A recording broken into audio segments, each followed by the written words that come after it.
At 28, Tefari has already accomplished a lot. The owner of a bank? Like, that's pretty crazy. I wanted to know what it takes to get where he's at. His mindset, his discipline, his routine. I even got curious about distractions because with his potential comes a lot of stuff. The women, the partying, I asked all of it. After a life-changing experience on Dragon's Den, Tefari Bailey is looking to disrupt the Canadian banking industry. Hutsy, a digital banking platform, comes with a no-fee account and an app that helps users save, earn cash back, and track their finances. If this is your first time tuning in, my name is Corey Cash. This is the Black is the New Rich podcast, and don't forget to like and subscribe.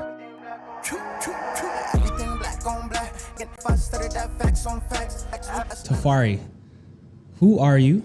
What do you do, and what is your mission? Great questions. My name is Tefari Bailey. I'm the CEO and founder of Hudson Financial, and my mission is to ensure financial wellness for all Canadians, regardless of ethnicity, gender, race, religion, etc. Okay, so Hutsy is ringing bells in the country right now, and everybody's talking about it. I see it on everybody's story. Everyone's supporting the movement. For the people that don't know, can you explain exactly what Hutsy is? For sure. First of all, thank you so much for the kind words and having me on your podcast. Humble, love what you're doing at Black is the New Rich. But in a nutshell, Hutsy is a financial institution for marginalized communities, low-income Canadians, and new immigrants to Canada. We provide products and services around them that add value that we could also monetize on, such as the first debit card in Canadian history that builds credit with every purchase that you make. Mm-hmm. So pretty much how it works. Here's the card right here. This is the code right here. This is the official, okay. Yep, definitely. So pretty much how it works, Corey, is let's say you go to Walmart and spend $20.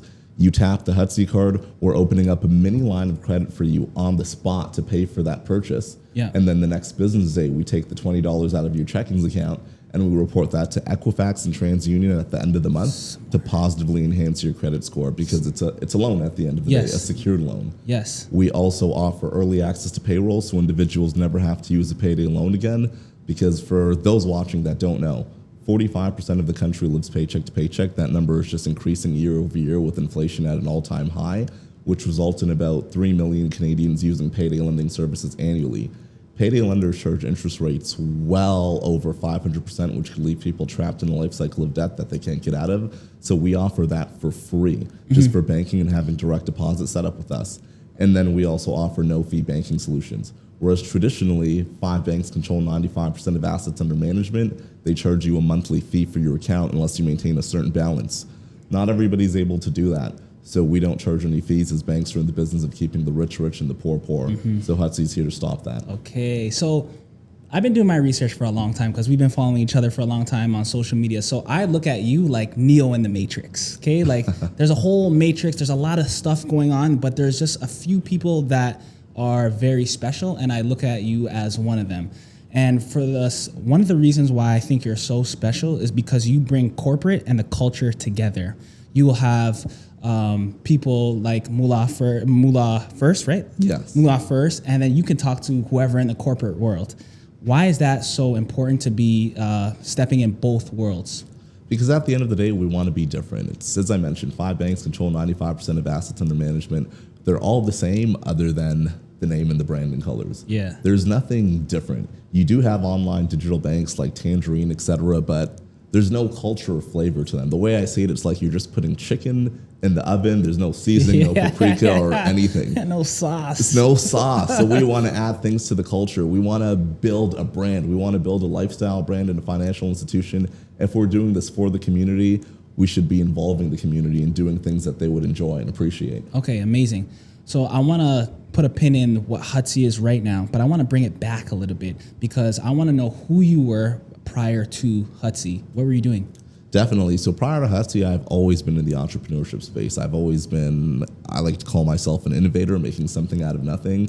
But before that, just like you, I was a basketball guy. I'd wake up at 6 o'clock in the morning, go to the LA Fitness, train, shower up, go to school, do school. At lunchtime, we're hooping. After school, we're hooping until the janitors had to threaten to call the police to kick us out. So always about that life. And then maybe after my first year of university at Brock, where I was redshirted on the basketball team, I realized, okay, if I'm not starting and I'm redshirting at a university here in Canada, there's no way I'm going to the NBA. Yes. So what am I really doing with my life? So I shifted into business. So the first business idea I had a ton of business ideas. A lot failed, some worked. One that I could remember where I really figured out I had something here is I went to school in St. Catharines, Ontario at Brock University. That was a university town. It wasn't a commuter school like U of T or Ryerson, etc. So people were coming from all over, from Mississauga, Toronto, Ajax, Ottawa, wherever, to live on campus, to live in the area. It's a party school, too. It's a party school, yeah. So people were really there from September to April, but leases were 12 months. Okay. So what happens May, June, July, August, you're paying rent, but you're not there. Yeah. So what I would do, this was my first business venture, we lived in a place called The Lofts where there was an apartment with 4 rooms, everybody would go, we're paying $600 a month per room. I would go in and say, hey, instead of you guys paying $600 a month for 4 months and you're not gonna be here, I'll give you each $200 a month, $800 a month for the entire unit. Yeah. And it doesn't seem like a lot now that we're grown, but when you're a broke college student, everything adds up. Yeah. And then I would re-rent those rooms out to other individuals and say, hey, smart. you know, normally this is $600 a month, but I'll give it to you for $400 a month, so you're saving $200. So I would be making an additional $800 a month per unit. So when it came September, my tuition was paid, my rent was paid. Oh, Life that's was good. smart. That's Life was hustling. good. Something that you just said that really stood out to me is that you made the red shirt on your team. And I feel like for a lot of athletes, it's a big ego death to say, you know what, this is not for me. How did you come to that point? Because I feel like at a young age, that's hard to do. Yeah. So how was that? So how was that? It was really heartbreaking at the end of the day. Because you put so much work. So much work. I came from high school. We had this thing called Hooptown GTA, if you remember Yeah, that. of I was course. number 1 on Hooptown GTA when I was in grade 12. You know Really? what I mean? Yeah. Points, 25 point club? Yeah. So Okay. I think it was 56 in the game. So I was number 1 at that shit. time. Okay, Yeah, trust me. So all the work, passion, energy, dedication that I put into the game and realizing that I can't even start or make a team here. You know, I had sleepless nights. It was depressing. I got to my lowest points at that stage, honestly. But you still had the confidence to say, you know what, this is not for me. I'm going to venture off to other things. To me, that's big, because I feel like a lot of athletes get trapped in, because we build up a legend when we play basketball, and sometimes we hold on to that way too long. You ultimately had to destroy what people knew you as. For sure. And that's why I think that's big. Just talk to me about, like, just a little bit more about, like, you know, just destroying that initial image. Destroying that initial image, which I think you can get trapped and caught up, because I know guys that are in their mid-30s that are still holding on to the hype. The hoop dream. The hoop dream that they had in high school, which is unfortunate. But you know what I mean? I became a certain age and I realized that there's more to life than this. I need to get paid. I need to feed a family. I need to build a legacy.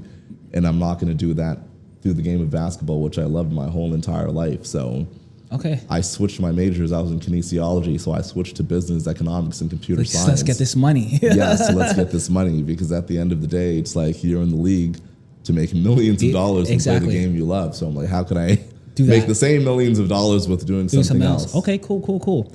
So I was doing my research and I came across like the Dragon Den's clip, right?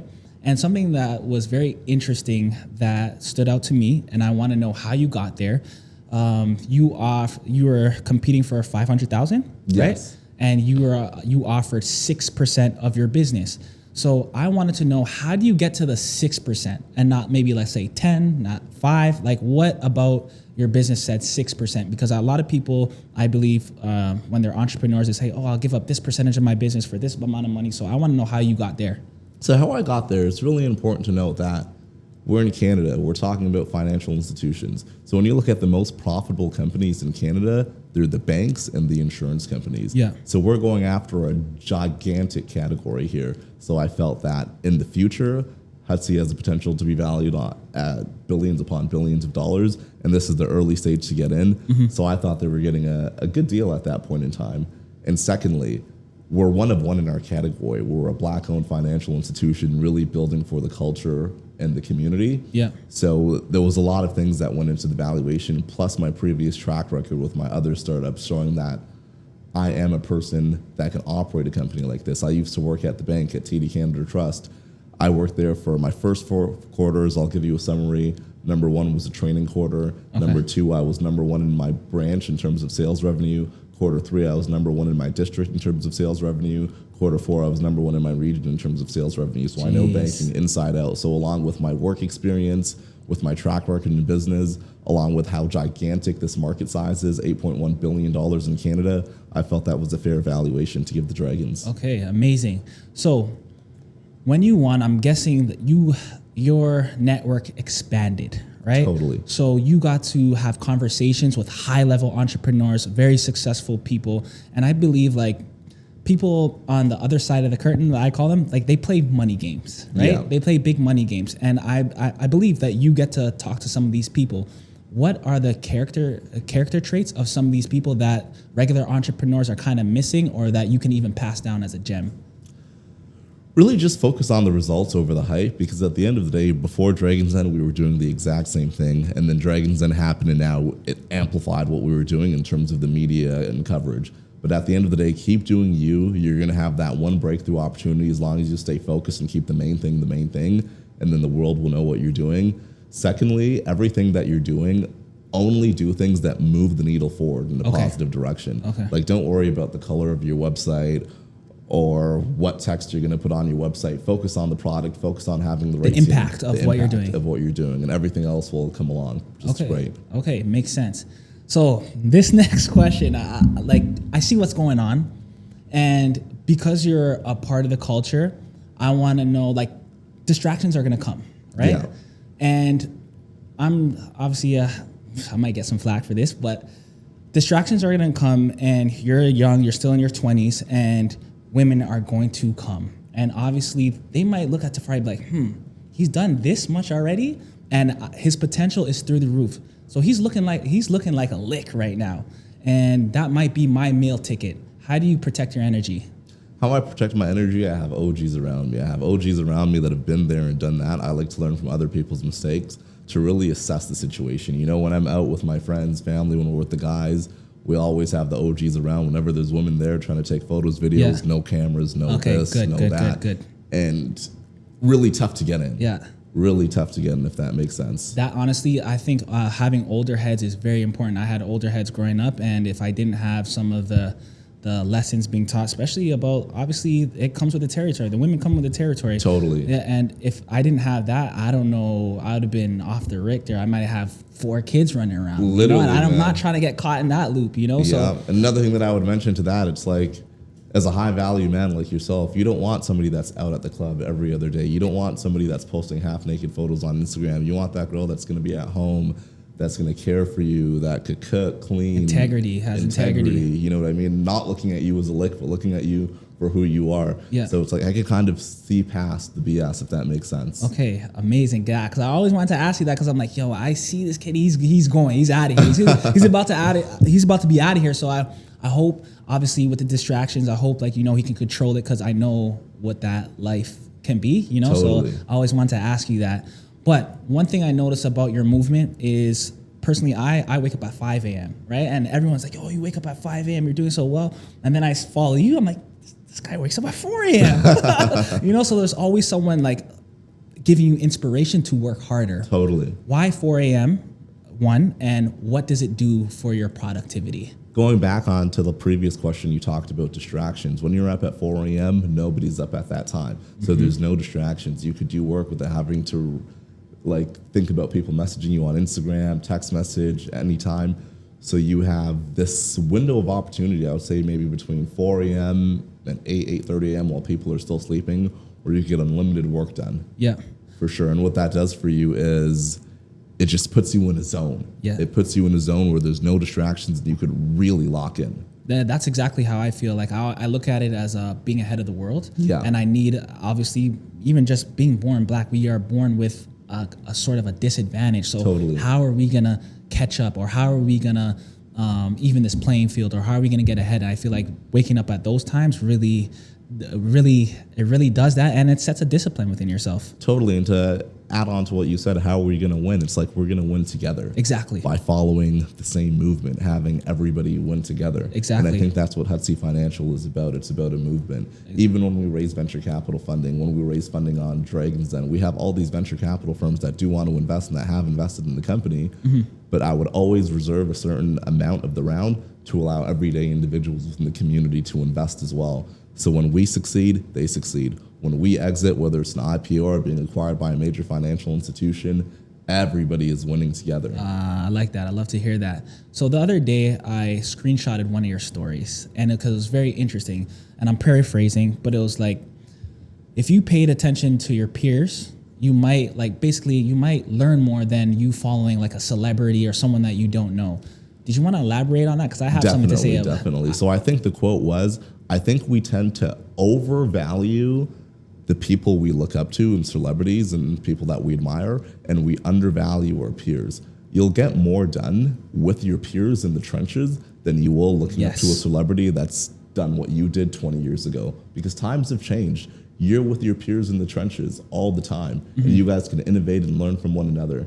I believe that's true, and I think I think I know why people look up to like people that they don't know, or let's say celebrities or what have you, is because at the end of the day, we're all posting our highlights. Yeah, so you have almost a facade when you look at someone else because you think that's their whole life. It's all good highlights. But when you see your peers now, you get to see certain flaws. You get to see down times. Yeah. So you might the trust psychologically and subconsciously might not be there. Yeah. What do you think about that? I think that's absolutely true, everything that you said. And what me personally, I try to post the highs and the lows. There was something that really hurt me the other day. So there was the Forbes 30 under 30 list, which was the local Toronto list. It's the first time that they did anything like that. You didn't make it?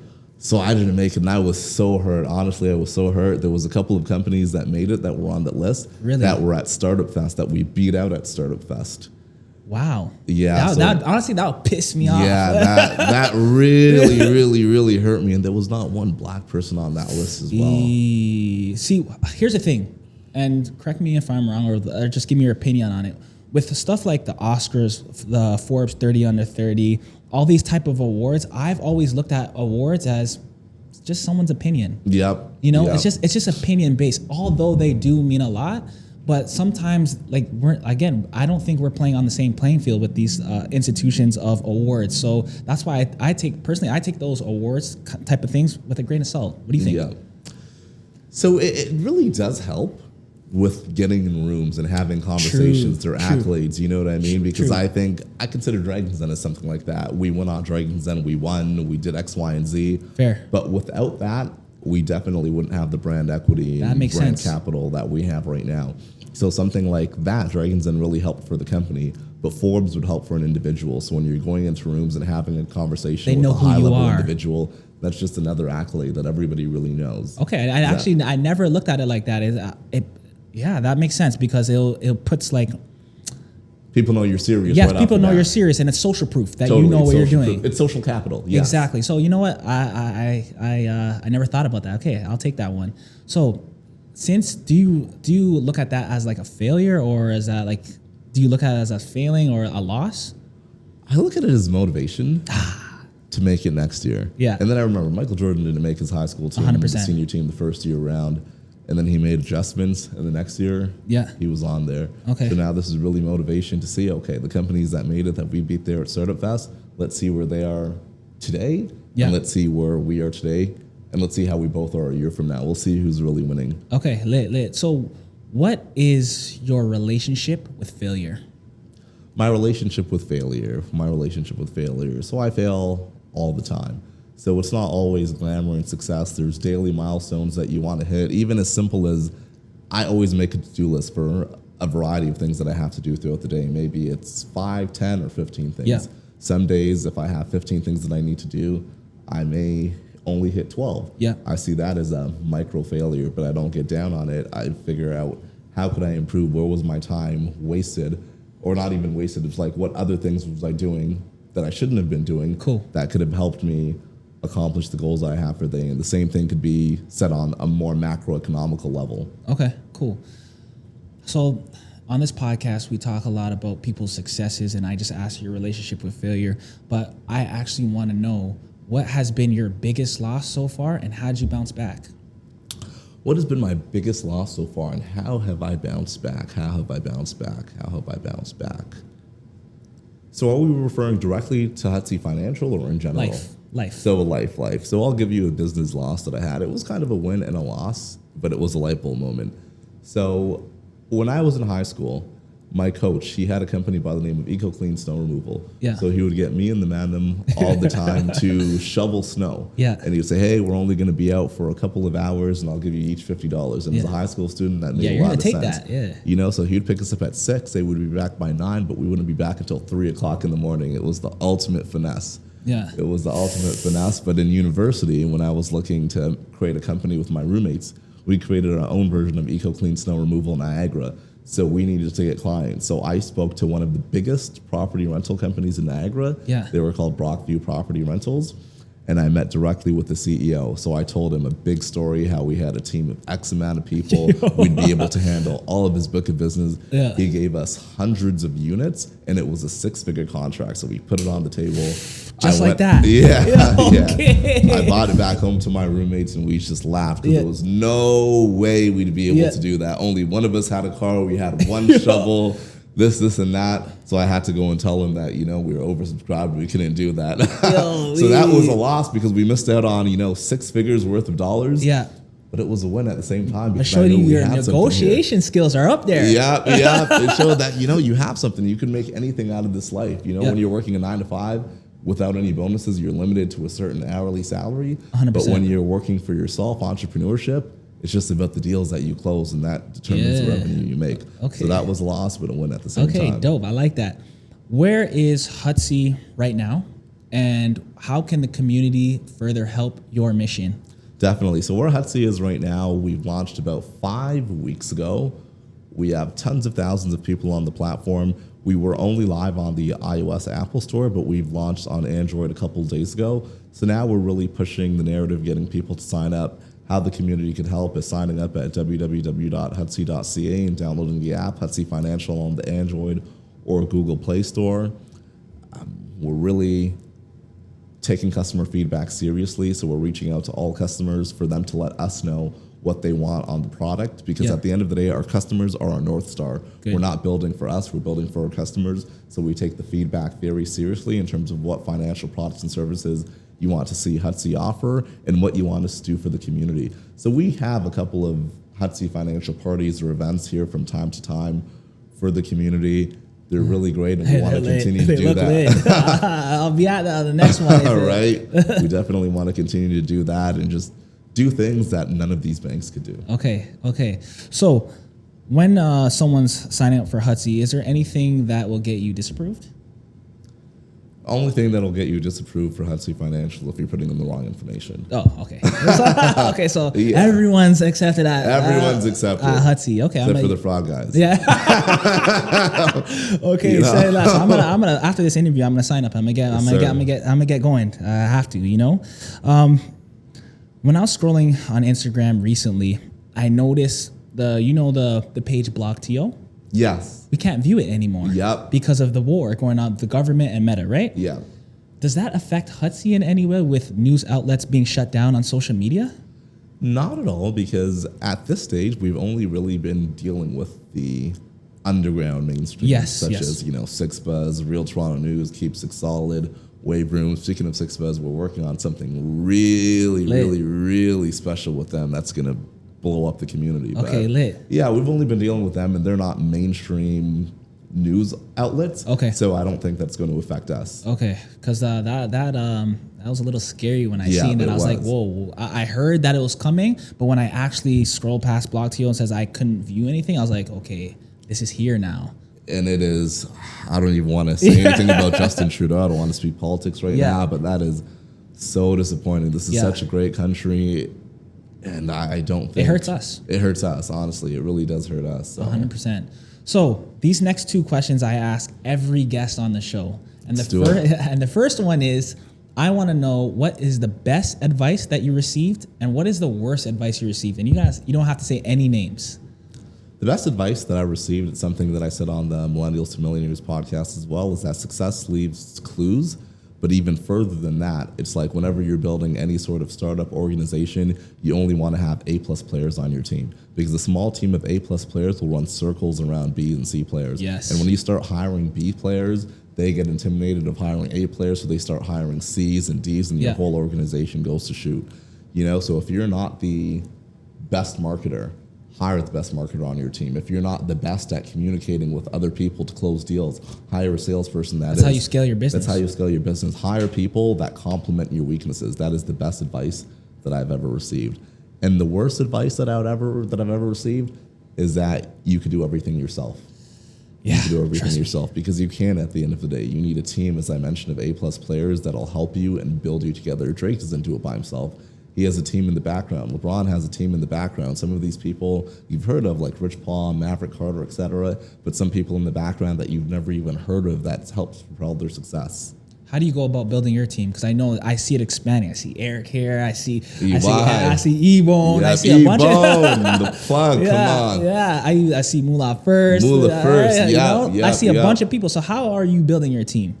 How I'm building my team is just selecting the best of the best within their specific niche. You mentioned Ebone. Ebone is the voice of the culture. He has monopolized the voice of the culture, the MC. It's like whenever you're thinking of a prominent black event going on in the city, there's nobody you could call. There's nobody that you could call other than Ebone. It's like the difference between Ebone at the top compared to the next best person. It's far. It's head and shoulders. Okay, dope. You know what I mean? Having a guy like Moolah First on the team, when it comes to underground rap, music, entertainment, he is the most entertaining person on the underground city. Sure. There's nobody you think of as far as entertainment other than him. A guy, EY, he is under the radar, but Netflix, HBO, Disney, Paramount Plus, Star Trek Discovery, all of that stuff he has done behind the scenes. And he's made some great, amazing, excellent commercials for us at Hutsy Financial. So just having the best of the best within their specific industries, nothing overlaps, and there's no egos involved. 100%. And even talking about the rap scene, what I liked about Moolah First, he did, I don't exactly remember the exact lyric, but he mentioned, I think he mentioned Hutsy about getting a card or something. It was something about financial, doing something. And I felt like because so many young people look up to his music, and him dropping that gem was genius. It was genius, because we know the culture, they follow a lot of things that may not be necessarily be the best, but when you drop something like that coming from someone like that, I thought that was genius. I was like, okay, genius. These guys are up to something. It's more than just the music. It's more, and I could already tell by his marketing that he is a genius in his brain. Marketing genius. He's a marketing genius, because I've listened to a couple of his interviews, so I know you guys collabing and coming together. I knew that was a big play. Totally, especially at the start of Hutsy Financial. I had no idea how to get to the underground community. I have my audience, but that's where you go to Moolah First. And Moolah First has access to everybody in the underground community to start off. So that was, let's say, phase one. So he got everybody aware of Hutsy Financial, doing his interviews and doing everything he's doing on the entertainment side. So originally when I would go outside, let's say around Rolling Loud times, when I would go outside wearing a Hutsy shirt, people would come and say, oh, you work for Moolah's Bank, X, Y, and Z. People didn't know. That's crazy. People didn't know. And then I would say stage 2 of growth is when we started partnering up with the blog, where they would post the Dragon's Den clip and all of the amazing awards and accolades that we win. So I said, oh, okay, this is the guy behind it, Tefari Bailey's company, etc. And now we're at stage 3, which is micro adoption with the. What does that mean? What does that mean? Micro adoption. So there's micro, which is small, macro, which is large. So we're focused on micro adoption of the Hutsy Financial product amongst our community. Okay. And then we want to raise a Series A round of venture capital funding and then prepare Canada for macro adoption of the product. Okay, so big things coming. Yep. So to the audience, when I talk about Series A round of venture capital funding, for those of you guys that don't know, when you're a high growth startup technology company, you raise capital every, let's say, 12 to 16 months. Every company that you could think of, Amazon, Facebook, Instagram, Snapchat, WhatsApp, Uber, Amazon, they've all raised venture capital dollars in order to grow. So we go through our first round, which is like an angel round, where a high net worth individual invested in your company. That was Wes Hall. Yes. Wes Hall was that angel investor that invested. And then you have a pre-seed round where you have an early stage venture capital company along with some angel investors that invest in your company. So that was the Drive Group, early stage venture capital company, injected hundreds of thousands of dollars into the company. And then we had some high net worth angel investors such as Jad Sandhu. He was the #1 real estate RE/MAX agent worldwide. In Hutsy? In general, in RE/MAX. Yeah, he's an investor in Hutsy. Oh, that's amazing. They sold $800 million worth of real estate, which is crazy that's nuts. within last year. And now we're actually actively raising our seed round venture capital funding. So we were at an event called Canadian Startup Fest, where we actually won the audience choice for the best startup in the festival. We won the best black startup and won a $100,000 cash prize as well. So as you can imagine, every venture capital firm wants to chat now. So we're just making our rounds, interviewing all the VC firms, seeing who would be the best partner for us to grow and scale. And yeah. So what does it take to go public? So what does it take to go public? So I would say your company lifespan has maybe 5 to 8 years. You really want to go public when you plateau, where it's like the room for growth is minimal, where you kind of already covered everybody. Okay. You've covered your target demographic. You've maxed everything out in all early stage investors, because when early stage investors are investing in the company, they're buying company shares. Okay. And then when you go public, all of the shares get sold and all of the investors get their return on investment. So let's say early investors purchase shares in Hutsy Financial at 50 cents a share. So let's say Hutsy gets sold for a couple $1 billion and the shares go from 50 cents to $250. If I'm not mistaken, I don't have a calculator in front of me, but that's over a 1,000x return. Yeah, they get paid out. They get paid out, and everybody is laughing. Everybody is laughing. Then I could comfortably say, I did it. I did it for the community, not for myself. I wasn't just thinking about me and the rich venture capital firms that are already rich. Yeah. But I helped my community make millions upon millions of dollars, and we made it together. And that's huge. never been done before. That is huge. That's never been done before. Wow. So that leads actually to my last question, because on the show, we like to make predictions, and I do want to play it back. So I want to say, you know what? Tefari, 5 years ago, he said he was going to do that, and he's doing it right now. So I want to play this clip 5 years from now. Where do you see yourself in 5 years? Where I see myself from now in 5 years, I see Hutsy as $1 billion corporation at a bare minimum. I see ourselves partnered up with a lot of other firms and institutions. SixBuzz, keep an eye on that, between the SixBuzz Hutsy Financial relationship. Cool. Partner up with the universities, Brock University, University of Toronto, Western University, etc., to have a co-branded credit card powered by Hutsy. Bro, because that's so smart. Definitely, because at the end of the day, these students need to build their credit. Yes. These students are paying rent. Yeah. So why not build credit while paying rent, build credit with every purchase that you make, and have rewards on the cards that help with your education, where you get cash back at the university. It just makes sense for all parties involved. 100%. Actually, speaking on the colleges, that's exactly how I messed up my credit, because I remember first year of college, I'm 18, 19, I'm at Sheridan, and you have these credit card approvals. Yeah, you got these credit card companies like, here. $1,000 credit card limit. Yeah, there you go. And so I took that and not knowing maxed it out, destroyed my credit, and it took a long time to rebuild it, because it took a long time to understand how credit works. And that was, I don't know, I feel like that's like a little vulture-ish to me. And that's how they get you. As soon as I used to work in the bank. So whenever you turn 18, they will automatically pre-approve you for a credit card. They won't teach you how credit works. And you just think, oh, I got $1,000 to spend. I think it's free money. You think it's free money, and then you max it out. But what you don't know, it's detrimental to your credit score if you're not able to pay it back off. And a lot of people aren't working. So where are you getting the money to pay this back off? Yeah. So one big thing that we're doing at Hutsy is financial literacy and financial education. Amazing. So we can educate people how credit works, how money works, and how to properly use and manage your finances, so people don't get in that situation. So as I see Hutsy right now, it's more of it's a lifestyle. You have your product, but it's a lifestyle, and it's an education system. Yeah. Would you ever think about, just me thinking off the top of my head, would you ever thinking about, like, creating classes, courses, like, let's say in the universities? For sure. HFU, Hudson Financial University, that's something that we already have planned. Not anytime soon, 3 years down the line, but believe me, we have the next 8 years planned out in terms of what we're going to do, because we're not going from A to Z. We're going A, B, C, D, all the way one step at a time. Yep, one step at a time. And we have the roadmap there, so it's just really about following the steps, and we should get there. Okay, dope. Can you let everybody know how they can contact you, where they can find Hutsy, everything, all your information? Definitely. So find me on Instagram, Tefari Bailey. That's my Instagram handle, same as my name. And you're entertaining on it. And you're entertaining on Instagram. Hutsy Financial, at Hutsy Financial. www.hutsy.ca is the website. Lit. And we're going to have a lot of Hutsy events. So make sure to get your cards, because those Hutsy events are only going to be for people that have this card. Makes sense. So, yep, definitely. It's the new, like, kind of like an NFT kind of system. Yep. Okay. So we're killing it. Join the movement. For people that want to invest, we aren't actively taking investors from individuals right now, but every time Would that be a thing? That'll be a thing. So every time we raise a new round of VC funding, let's say 3 months before, I'm going to allow people to invest so they could reap the benefits of an increased valuation.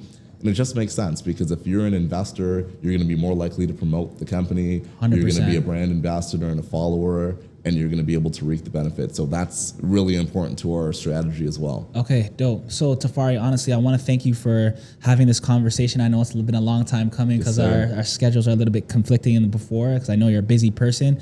And anything that you need from Black is New Rich, just let us know. We'll be more than happy to push it out because I honestly believe in what you got going. There's like I said, I believe there's a few people in the city right now. I look at like Neo and the Matrix, and you're just going through stuff like we haven't seen before.